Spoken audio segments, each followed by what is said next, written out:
북한의 쌀값이 불과 1년 만에 60% 폭등하는 전례 없는 상황이 발생했으며 비공식 달러 환율은 무려 10배나 치솟았습니다. 그러나 이보다 더 근본적인 위기는 북한 내부의 이데올로기적 단절에서 기인했습니다. 이른바 북한의 장마당 세대라 불리는 젊은이들은 김정은 체제에 대하여 나라가 왜 고마워요? 우리 엄마가 고맙죠?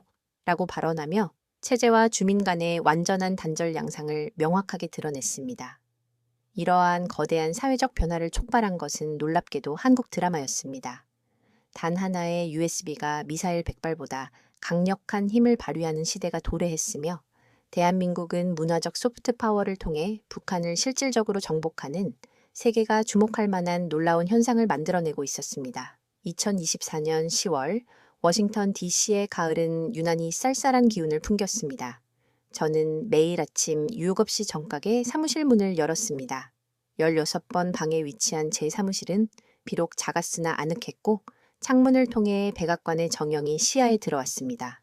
매일 아침 블랙커피를 마시며 그 풍경을 응시하는 것이 저의 변함없는 일과였습니다. 저의 하루는 엄격하게 정해져 있었습니다. 오전 7시부터 9시까지는 북한 관련 첩보 문서를 정독하는 시간이었습니다. CIA가 송부한 위성사진, 중국 단독 무역 데이터, 탈북자들의 상세한 증언 보고서까지 모든 자료를 꼼꼼하게 검토했습니다. 저는 하루에 5잔의 블랙커피를 마셨는데 설탕이나 크림은 일절 넣지 않았습니다. 데이터를 분석할 때는 정신이 가장 또렷해야 한다는 것이 저의 확고한 신념이었기 때문입니다. 오전 9시부터 12시까지는 데이터 분석 시간이었습니다. 엑셀 시트에 무역량, GDP 추정치, 곡물 생산량, 전력 소비량 등 북한 경제지표의 모든 숫자를 입력하고 정리했습니다. 제 책상 위에는 3대의 모니터가 놓여 있었는데 각각 위성사진, 데이터 시트, 그리고 뉴스피드를 동시에 보여주며 작업 효율을 극대화했습니다.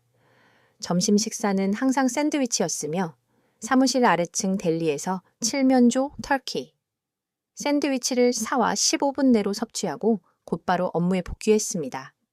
동료들은 저에게 김규민, 너무 일만 하지 말고 좀 쉬게 라고 조언했지만 저는 북한 체제가 24시간 가동되는데 제가 멈출 수는 없다고 생각했습니다.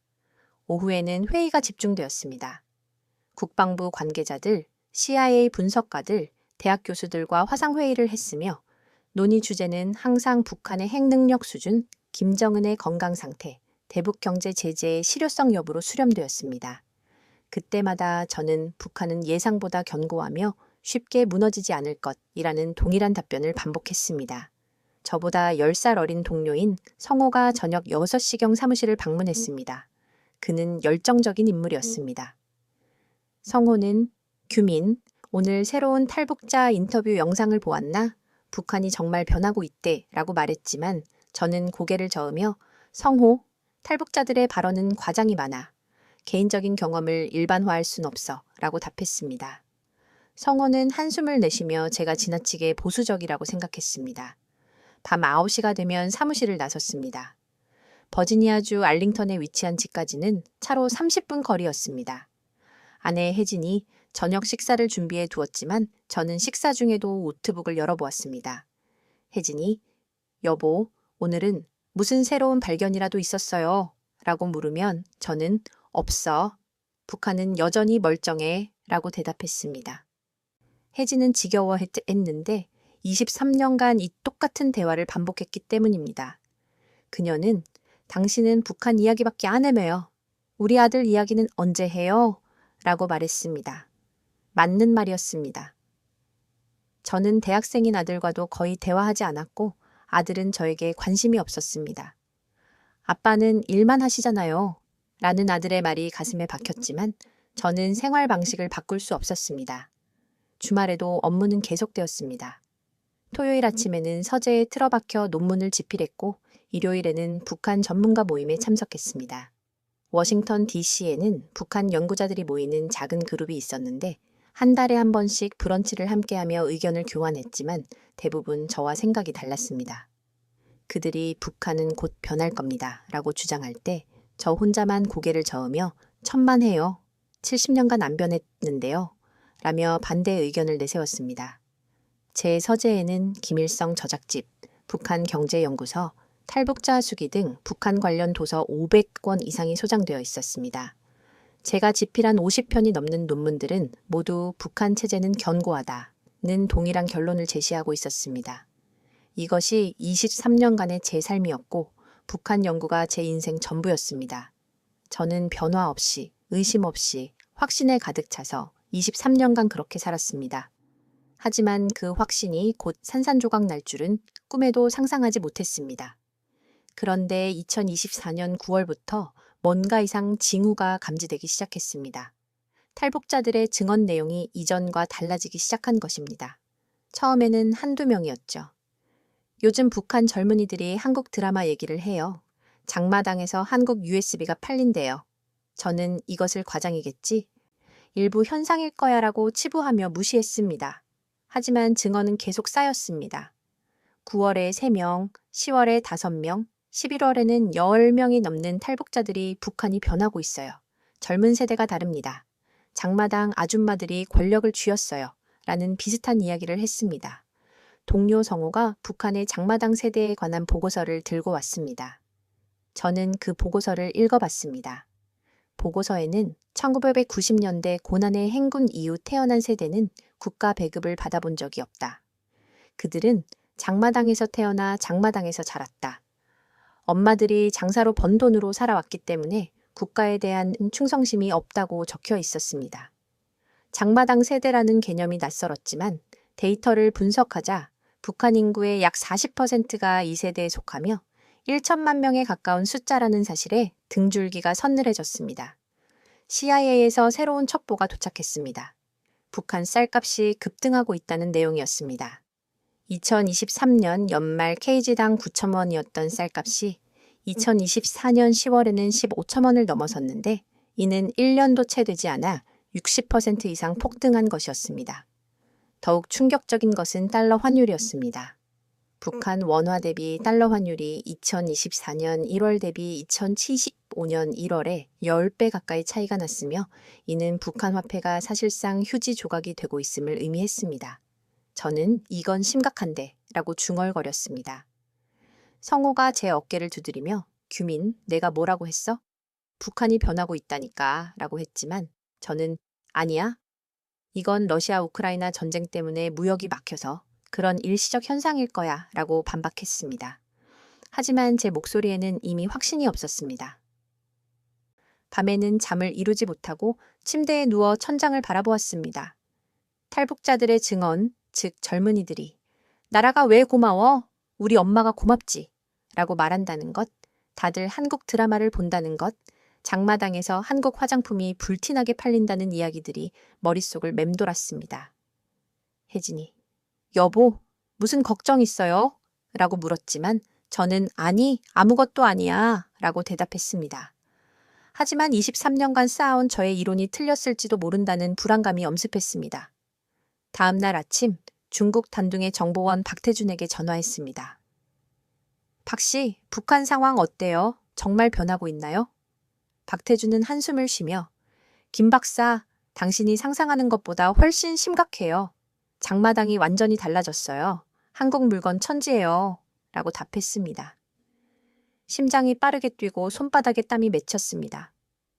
제가 구체적으로 어떻게 달라졌는지 묻자 박태준은 예전엔 몰래 팔았는데 이젠 대놓고 팔아요. 경찰들도 뇌물을 받고 눈 감아줘요. 한국 USB가 공개적으로 거래돼요. 라고 설명했습니다. 전화를 끊고 나서 멍하니 앉아 있었습니다. 경찰들이 뇌물을 받고 공개적으로 묵인한다는 것은 제가 알던 70년 북한 역사상 없던 일이었습니다. 무언가 근본적으로 변하고 있었습니다. 사무실 창문 밖에 백악관을 바라보며 저는 설마 정말 북한이 무너지고 있는 건가? 라고 혼잣말했습니다. 그 생각만으로도 온몸에 전율이 흘렀고 이는 23년 만에 처음 느끼는 불안감이었습니다. 2024년 11월 12일 화요일 오전 9시 43분이었습니다. 저는 그 시간을 평생 잊지 못할 것입니다. 평소 이메일로 연락하던 중국 단둥의 정보원 박태준으로부터 긴급 전화가 왔습니다.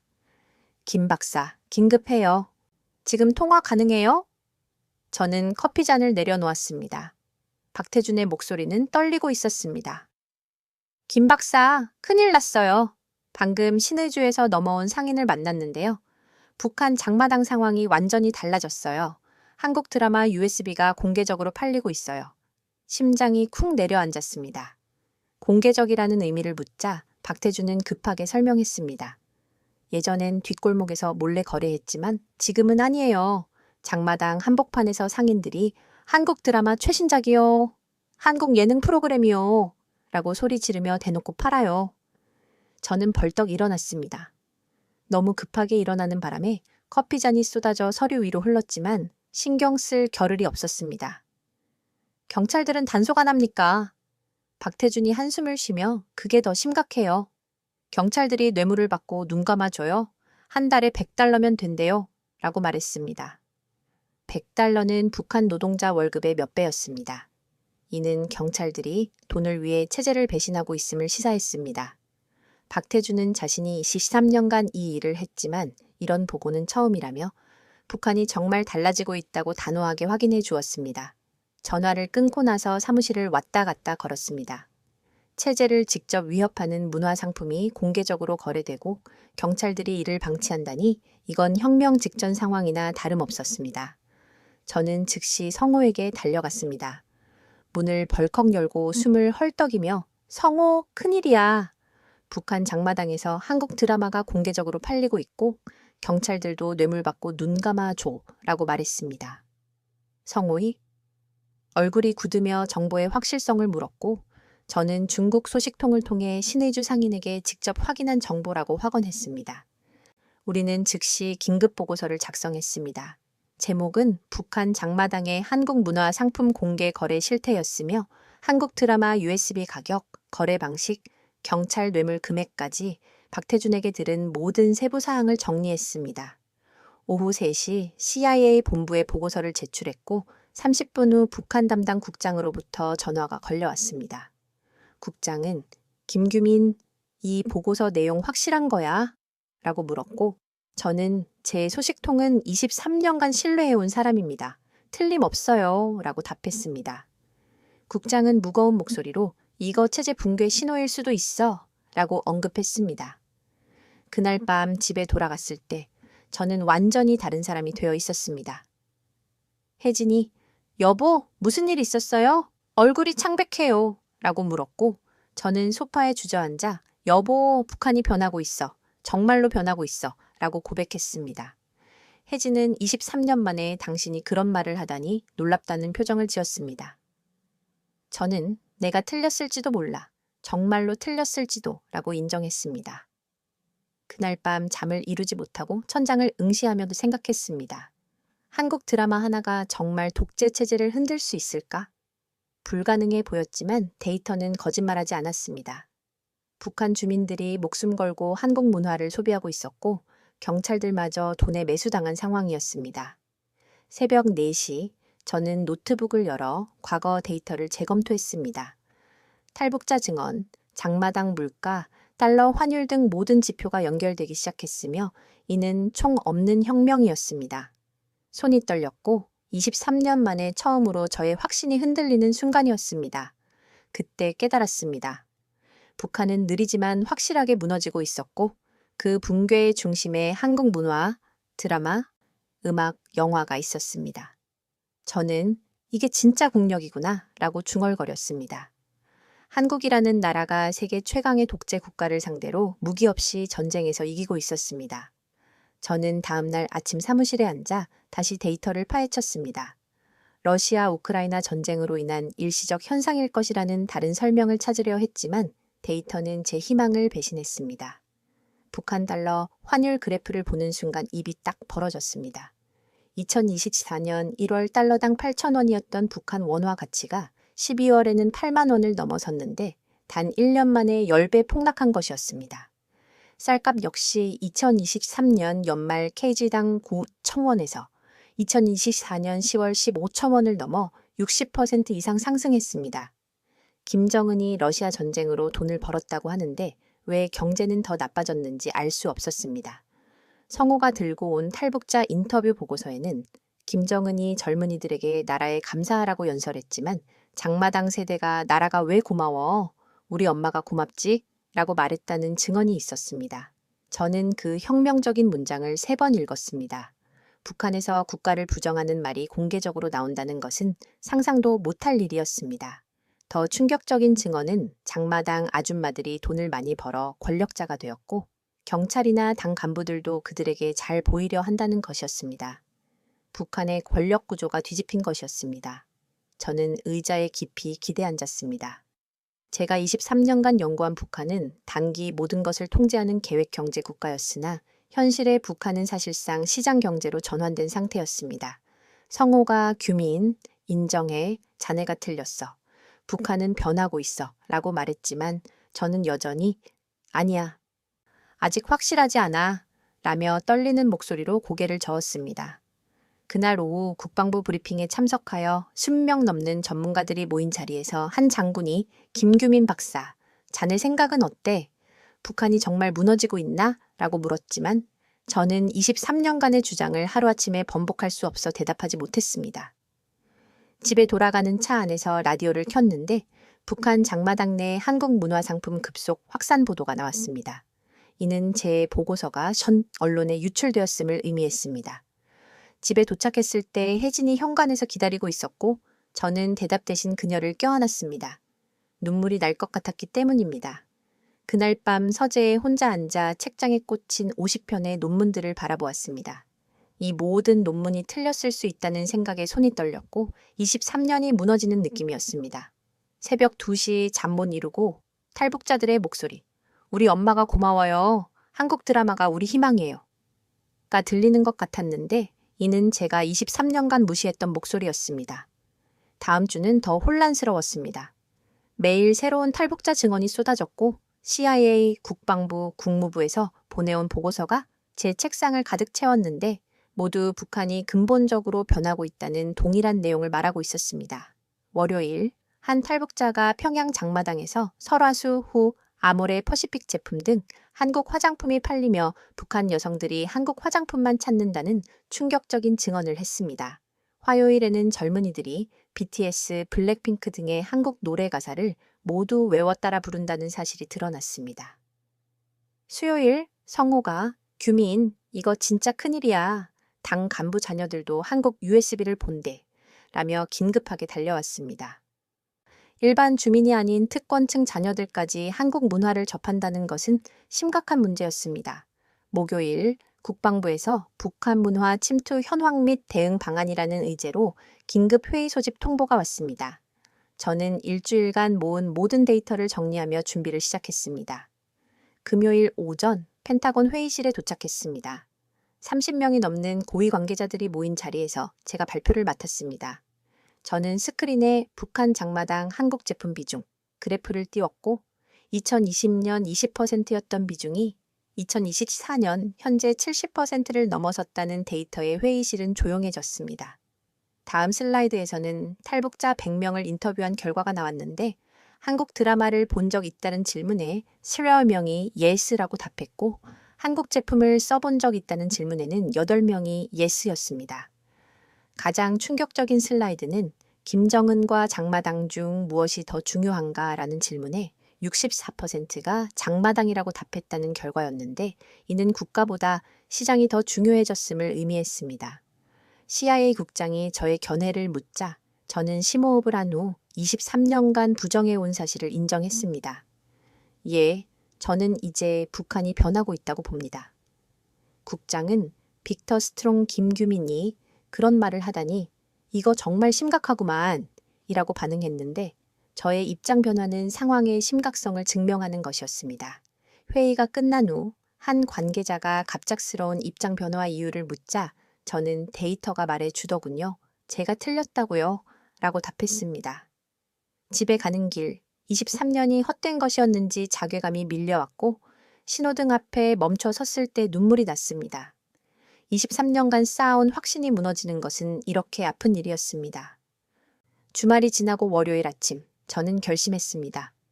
직접 확인해야 해. 더 이상 책상에만 앉아 있을 순 없어. 성호에게 전화해서 중국 단둥으로 가겠다고 알렸고 화요일에 비행기표를 끊었습니다. 출발은 금요일이었습니다. 정보원 박태준에게 10명 정도의 탈북자를 만날 수 있도록 주선해 달라고 요청했고 박태준은 준비해 두겠다고 했습니다. 금요일 아침 혜진이 공항까지 배웅해 줬고 저는 걱정 말라며 일주일 안에 돌아오겠다고 했습니다. 베이징을 거쳐 단둥에 도착한 것은 토요일 저녁이었고 호텔 창문으로 압록강 건너편에 불빛 없는 북한 시내주가 보였습니다. 일요일 아침 박태준을 만났습니다.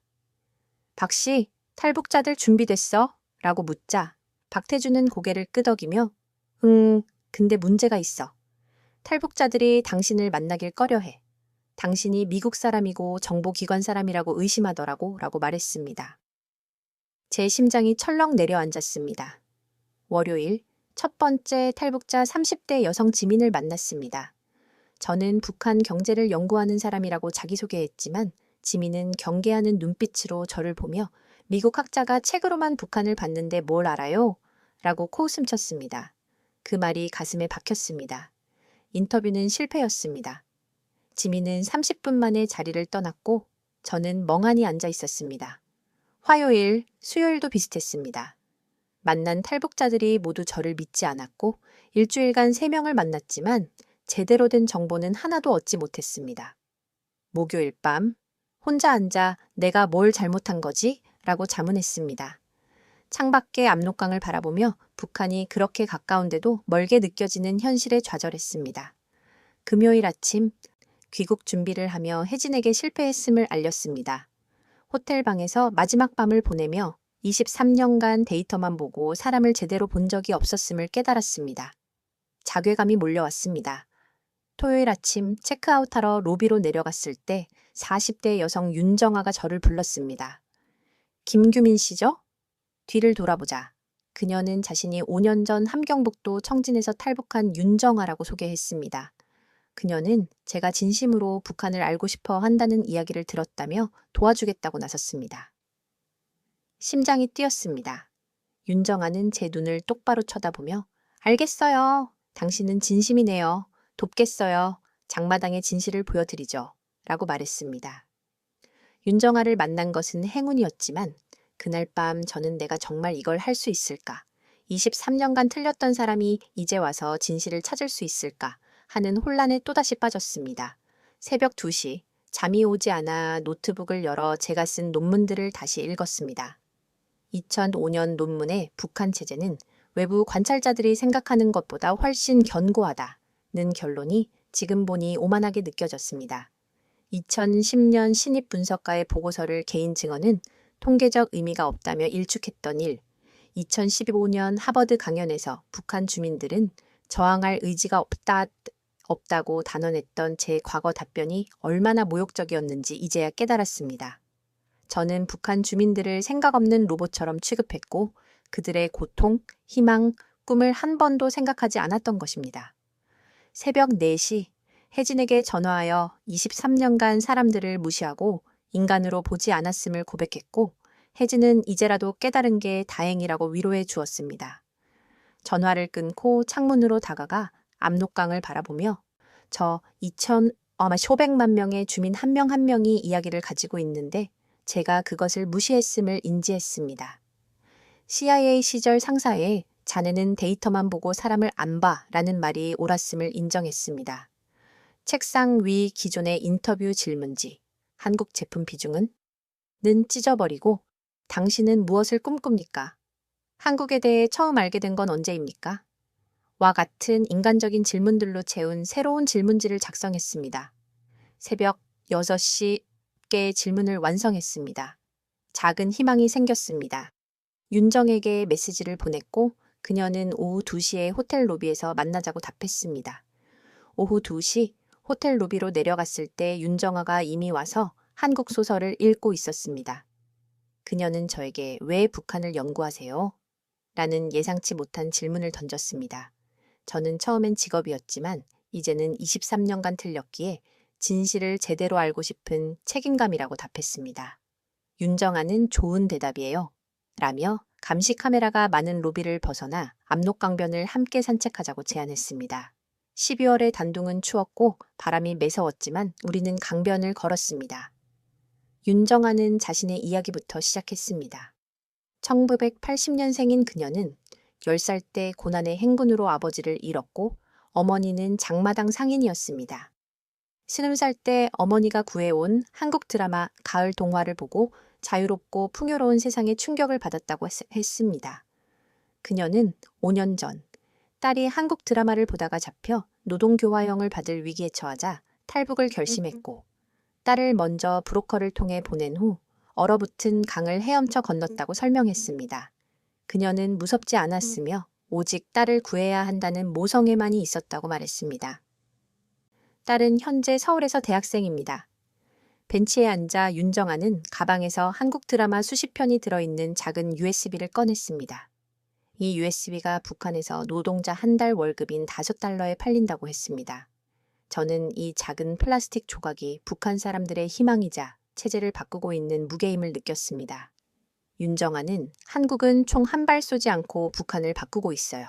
라며 자신이 장마당의 진실을 보여줄 테니 북한 주민들을 숫자로 보지 말고 이야기가 있는 사람들로 봐 달라고 약속해달라고 요청했습니다. 저는 진심으로 약속했고 윤정아는 당신은 진심이니까요. 라며 탈북자 수백 명을 연결해 주겠다고 했습니다. 그날부터 윤정아는 저의 선생님이었습니다. 그녀는 데이터가 아닌 삶으로 통계가 아닌 이야기로 북한을 가르쳤고 그 이야기들이 제 인생을 바꿨습니다. 다음 날 아침, 우리는 단둥 시내의 감시가 덜한 작은 카페에서 체계적인 계획을 세웠습니다. 윤정아는 실운명을 만나려면 최소 2주가 걸리며 한 사람당 최소 3시간은 대화해야 그들의 인생을 이해할 수 있다고 조언했습니다. 우리는 어젯밤 제가 새로 쓴 질문지 30개 질문들을 함께 다듬었고 녹음은 하지 않고 메모만 하기로 했습니다. 또한 이들은 돈 때문이 아니라 북한의 진실을 알리고 싶어서 나오는 것이므로 금전적 대가를 지불하지 않기로 결정했습니다.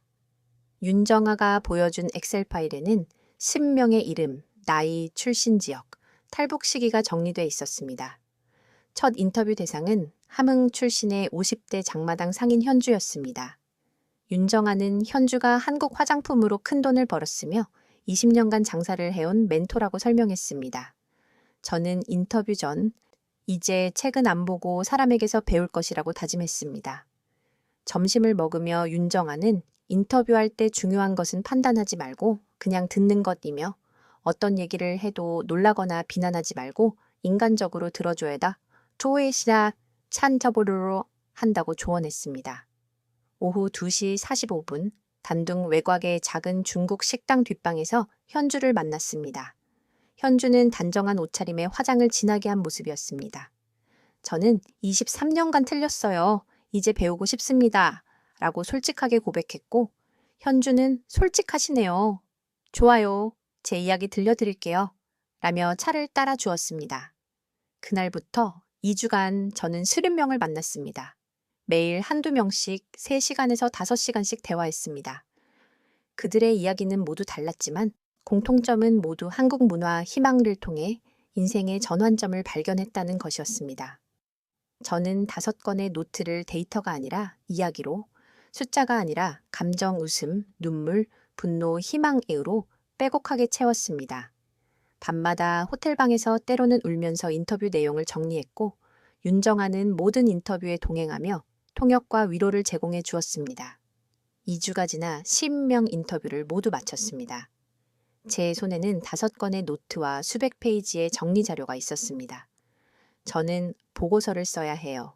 세상에 알려야죠. 북한의 진실을요. 라고 다짐했고 윤정아는 그것이 탈북자들의 소원이라고 말했습니다.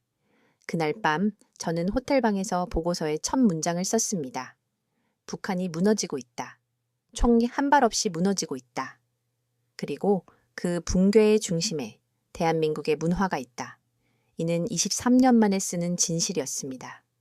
워싱턴 DC로 돌아온 것은 12월 말이었습니다. 공항에서 만난 혜진은 많이 변했네요. 눈빛이 달라요. 라고 말했습니다. 집으로 가는 차 안에서 저는 여보, 전 완전히 바뀌었어요. 한국 문화가 북한을 바꾸고 있어요. 라고 고백했습니다. 그날 밤부터 저는 밤낮 없이 보고서를 썼습니다. 20명의 증언을 분석한 결과는 놀라웠습니다. 인터뷰한 11명 중 18명 60%이 한국 드라마를 본 적 있다고 답했고 15명 75%이 한국 제품이 북한 제품보다 낫다고 답했으며 12명 60%이 김정은보다 장마당이 더 중요하다고 답했습니다. 저는 이 데이터를 그래프로 만들어 한국 문화 침투 정도, 북한 주민들의 의식 변화, 장마당의 영향력이 모두 상승 곡선을 그리고 있음을 입증했습니다. 새해 2025년 1월 10일 저는 80페이지 분량의 보고서를 완성했습니다. 제목은 총 없는 전쟁, 한국 문화가 북한 체제를 무너뜨리는 방법이었습니다. 보고서를 읽은 성호는 다음 날 아침, 이거 진짜야? 90%가 한국 드라마를 봤다고? 이건 역사적 문서야. CIA에 바로 제출해야 돼. 라며 경악했습니다. 같은 날 오후 북한 담당 국장은 저를 다음 날 아침 본부 긴급 회의에 소집했습니다. 다음 날 아침 CIA 본부 대회의실에서 수십 명이 넘는 고위 관계자들 앞에서 프레젠테이션을 시작했습니다. 저는 평양 장마당 사진을 띄우며 한국 화장품, 과자, 옷이 공개적으로 팔리는 현황을 보여주었습니다. 충격적인 그래프와 함께 90%가 한국 드라마를 봤고 60%가 김정은보다 장마당이 더 중요하다고 답했습니다. 라는 결과를 발표했습니다. 한 부국장이 수십 명은 통계적으로 유의미한 작은 샘플이 아니냐고 질문했지만 저는 그들이 평양, 함흥, 청진, 신의주 등 서로 다른 지역 출신이며 답변이 일치한다는 점에서 우연이 아님을 강조했습니다. 저는 북한 경찰들이 뇌물을 받고 한국 문화 상품 거래를 묵인하는 사실 한 달에 100달러를 언급하며 이것이 체제 붕괴의 명백한 신호라고 주장했습니다. CIA 국장이 결론을 묻자 저는 마지막 슬라이드에 북한은 무너지고 있습니다. 총 한 발 없이 무너지고 있습니다. 한국 문화가 북한 체제를 흔들고 있습니다. 이건 21세기 가장 위대한 문화 승리입니다. 라고 결론 지었습니다. 국장은 박수를 쳤고 이 보고서가 즉시 백악관에 보고될 것임을 알렸습니다. 회의 후 저는 데이터가 말해 주더군요. 제가 틀렸다고요. 라고 말했던 상사로부터 늦었지만 이제야 사람을 보게 되었다는 격려를 받았습니다. 그날 저녁 혜진은 샴페인을 준비하며 축하해 주었고 저는 윤정에게 고맙다는 이메일을 보냈습니다. 윤정아는 다음 날 아침 답장에서 이제 세상이 진실을 알게 되겠네요. 라며 축하해 주었습니다. 하지만 기쁨은 오래가지 못했고 일주일 후 중국에서 윤정아가 위험에 처했다는 소식이 날아왔습니다. 박태준은 중국 공안이 저를 주시하고 있으니 조심하라고 경고했습니다. 2025년 1월 28일 화요일 새벽 4시 박태준에게서 전화가 왔습니다. 김 박사, 큰일 났어. 순이 윤정아가 체포됐어. 어젯밤 공안이 집으로 들이닥쳤대. 불법 활동 혐의래. 자네도 조심해야 해. 윤정아가 단둥 공항국으로 끌려갔고 베이징으로 이송되면 북한으로 송환될 위험이 있다는 절망적인 소식이었습니다. 저는 혜진의 도움으로 즉시 CIA 국장에게 연락했지만 국장은 중국 내정 문제이기에 우리가 개입하면 더 복잡해진다며 외교 채널을 통해 조용히 알아보겠다고 했습니다. 저는 무력감에 휩싸였고 성호와 국무부 담당자 모두 중국 사법권 문제로 도울 수 없다고 했습니다. 점심때 박태준에게서 윤정아의 집이 압수수색당했고 노트북, USB, 서류뿐만 아니라 제 명함과 이메일 기록까지 공안이 확보한 것 같다는 더 나쁜 소식을 들었습니다. 모든 증거 자료가 압수당한 것입니다. 저녁 6시 국장에게서 중국 외교부가 미국이 중국 내정에 간섭했다는 항해 성명을 발표했고 제 이름까지 거론되었다는 충격적인 소식을 들었습니다. 모든 것이 끝난 것 같았지만 혜진은 당신 머릿속에 다 있잖아요. 라며 저를 다독였습니다. 자정이 넘어 저는 기억을 복원하기로 결심했습니다. 혜진이 노트북을 켜고 타이핑을 시작했고 저는 눈을 감고 수십 명의 인터뷰 내용을 첫 번째 응답자부터 새벽 4시까지 쉬지 않고 받아 적었습니다. 20명 중 15명의 인터뷰를 복원했습니다. 새벽 5시 저는 순희 씨가 했던 말 데이터는 빼앗길 수 있어도 진실은 당신 가슴에 있다는 말이 힘이 되어주었습니다. 오전 8시 성호에게 자료를 복원했고 기억만으로 모든 것을 써냈다고 알렸고 성호는 놀라움을 금치 못했습니다. 오전 10시 40페이지 분량의 복원 작업을 마쳤고 저는 이 자료를 CIA, 국무부, 국방부, 그리고 신뢰할 만한 언론인 3명에게 보냈습니다. 오후 2시 박태준에게서 윤정아가 베이징으로 이송되었지만 그녀가 마지막으로 김 박사에게 고맙다고 진실을 알려줘서 후회 없다고 전해달라는 말을 남겼다는 소식을 들었습니다. 눈물이 났지만 저는 박태준에게 윤정아의 희생을 헛되게 하지 않을 것이며 끝까지 싸우겠다고 전해달라고 다짐했습니다. 2월 3일 워싱턴 포스트에서 인터뷰 요청이 왔습니다. 인터뷰는 중국의 보복을 심화시켜 윤정아가 더 위험해질 수 있었지만 이는 진실을 알릴 유일한 기회였습니다. 성우는 침묵하면 윤정아의 희생이 헛되게 될 것이라며 결정을 저에게 맡겼습니다. 혜진과의 대화 후 저는 윤정아의 북한 주민들을 숫자로 보지 말아요. 한 명 한 명이 이야기가 있는 사람들입니다. 라는 말이 떠올랐고 새벽 1시에 인터뷰를 수락하는 이메일을 보냈습니다. 2월 5일 워싱턴 포스트 사무실에서 3시간 동안 인터뷰를 진행했습니다. 단둥에서의 경험, 친명의 인터뷰, 윤정아의 체포까지 모든 것을 털어놓았습니다. 기자가 보고서의 핵심 메시지를 묻자 저는 한국이 총 없는 전쟁에서 이기고 있습니다. 문화로요? 라고 명확하게 대답했습니다. 기자가 중국이 협력자를 체포했는데 후회하지 않느냐는 날카로운 질문을 했고 저는 후회합니다. 순희 씨를 위험에 빠뜨린 건 제 잘못이에요. 하지만 순희 씨는 진실을 알리고 싶어 했어요. 그 꿈을 이루는 게 제 책임입니다. 라고 대답했습니다. 2월 8일 월요일 워싱턴 포스트 1면에 한국 문화와 북한 체제를 무너뜨리다. CIA 출신 분석가의 충격 보고서라는 대형 헤드라인 기사가 실렸습니다. 부제는 총 없는 전쟁, 문화리오라. 조심마로 이기는 한국이었습니다. 기사는 폭발적인 반응을 일으켰고 CNN, BBC, 뉴욕타임스 등 주요 언론의 인터뷰 요청이 쏟아졌습니다. 저는 모든 요청을 수락하고 진실을 최대한 많이 알렸고 한국 언론 역시 미국 전문가가 인정한 K컬처의 힘, 북한 주민 90% 한국 드라마 시청 등의 헤드라인으로 이를 보도하며 들끓었습니다. 2월 12일 한국 대사관에서 한국 정부가 감사 인사를 전하고 싶다며 방한 일정을 요청했고 저는 이를 수락했습니다. 한편 중국 외교부가 미국이 중국 내정에 간섭했다는 성명을 내고 제가 중국 입국이 영구 금지됨을 발표하며 격렬하게 반응했습니다. 박태준으로부터 윤정아가 간첩 혐의까지 추가되어 징역 10년형을 구형받을 수 있다는 비극적인 소식을 들었습니다. 혜진은 윤정아 씨가 자신의 꿈을 위해 각오한 일이라고 저를 위로했습니다. 2월 15일 백악관에서 대통령 면담 요청이 왔습니다. 다음 날 오벌 오피스에서 대통령을 만났습니다. 대통령은 저의 보고서를 훌륭하다고 칭찬하며 한국이 정말 대단한 일을 하고 있다고 말했습니다.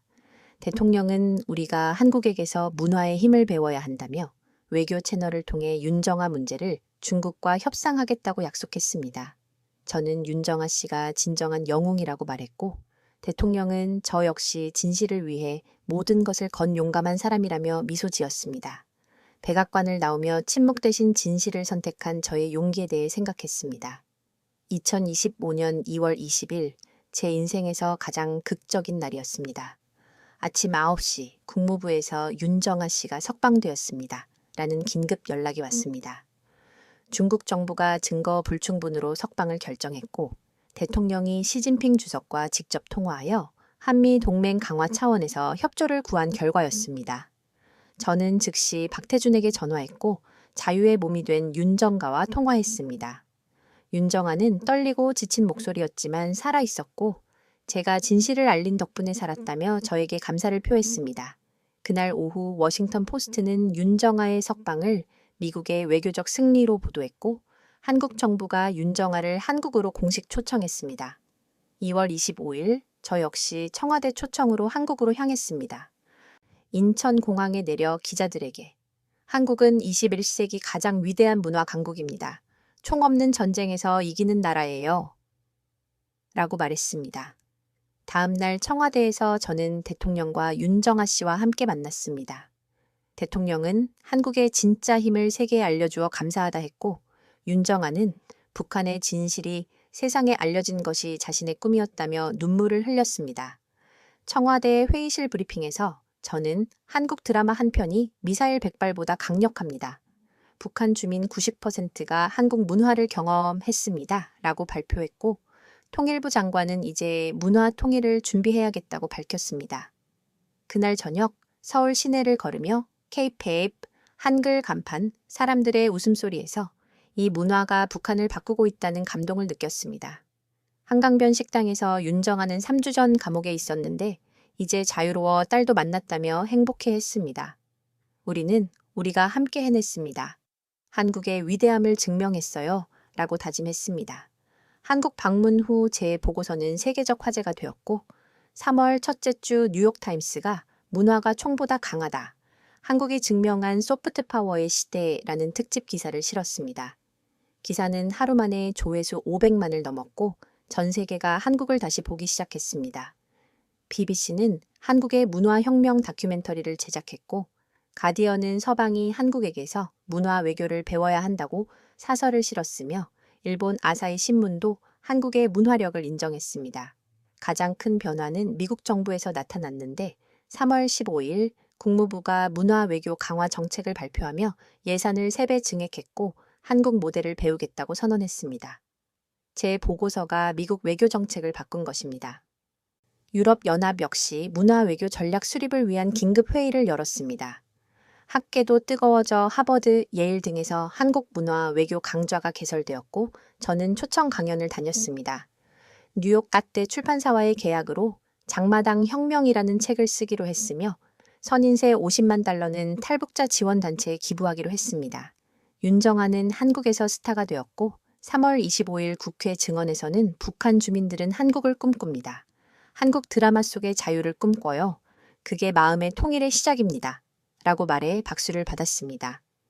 성호는 제 보고서가 CIA 역사상 가장 영향력 있는 보고서로 기록되었다고 알려왔습니다. 4월 타임지는 표지에 한국 국기를 싣고 소프트 파워의 시대 한국이 이끄는 새로운 세계라는 커버 스토리를 게재했습니다. 4월 중순 유엔에서 문화를 통한 평화 구축 특별 세미나가 열렸고 저와 윤정아가 기조 연설자로 초청되었습니다. 저는 유엔 총회장에서 한국이 증명했습니다. 문화가 전쟁보다 강하다는 것을요. 라고 연설했고 193개 3개국 대표들이 기립박수를 보냈습니다. 5월에 출간된 제 책 장마당 혁명은 뉴욕타임스 베스트셀러 1위에 올랐고 9월 학기부터 하버드 대학교 교환교수로 부임하여 문화 외교론 강좌를 맡기로 했습니다. 더 놀라운 것은 노벨 평화상 후보의 윤정아 씨와 공동으로 추천되는 영광을 안았다는 것입니다. 6월 한국 정부는 외국인으로는 이례적으로 저에게 문화훈장을 수여했고 저는 한국이 제게 진짜 힘이 무엇인지를 가르쳐줬습니다. 23년간 틀렸던 제게 진실을 보여줬습니다. 라고 감사연설을 했습니다. 한국 문화산업은 폭발적으로 성장하여 K-드라마 수출액이 300% 증가했고 한류의 경제적 파급 효과는 연간 100조 원을 넘어섰습니다.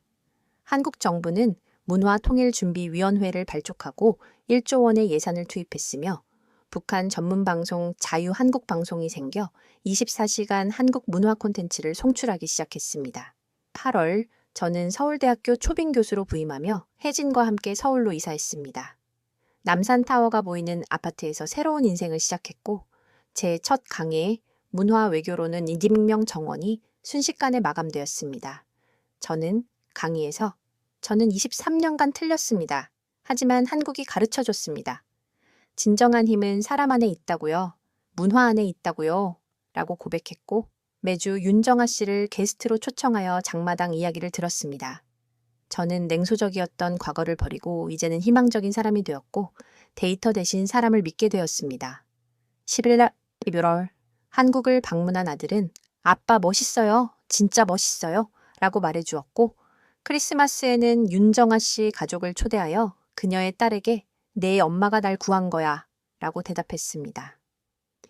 이 모든 이야기를 마무리하며 제가 23년간 배운 가장 중요한 교훈을 여러분께 전하고자 합니다. 문화는 무기보다 강합니다. 진짜로요. 저는 평생 군사력과 경제력이 국력이라고 믿었지만 틀렸고 진짜 힘은 사람의 마음을 움직이는 문화에서 나옵니다. 한국은 총 한 발 쏘지 않고 드라마와 노래 한 곡으로 북한 주민 2,500만 명의 마음을 얻었습니다. 이것이 21세기 가장 위대한 문화 승리입니다. 제가 인터뷰한 100명의 탈북자 모두 한국 드라마가 우리를 바꿨고 자유를 가르쳐 줬다고 증언했습니다. 여러분께 간곡히 당부드립니다. 첫째, 문화를 우습게 보지 마십시오. 드라마 하나가 세상을 바꿀 수 있고 노래 하나가 독재를 무너뜨릴 수 있습니다. 둘째, 한국인이라면 자부심을 가지십시오. 한국은 문화력 덕분에 21세기 가장 영향력 있는 나라 중 하나입니다. 셋째, 한국이 하고 있는 일을 멈추지 마십시오. 더 많은 드라마, 더 많은 음악, 더 많은 영화를 만드십시오. 그것이 평화와 통일의 씨앗입니다. 저는 이제 한국 문화의 전도사가 되었습니다. 윤정아 씨가 말했듯이 문화 통일은 이미 시작되었습니다. 이 감동적인 이야기가 여러분의 마음에 울림을 주었다면 좋아요 버튼을 눌러주시고 구독과 알림 설정을 통해 이 진실이 더 많은 사람들에게 전달될 수 있도록 도와주세요. 댓글로 한국 문화의 힘에 대한 여러분의 생각을 나눠주시길 바랍니다.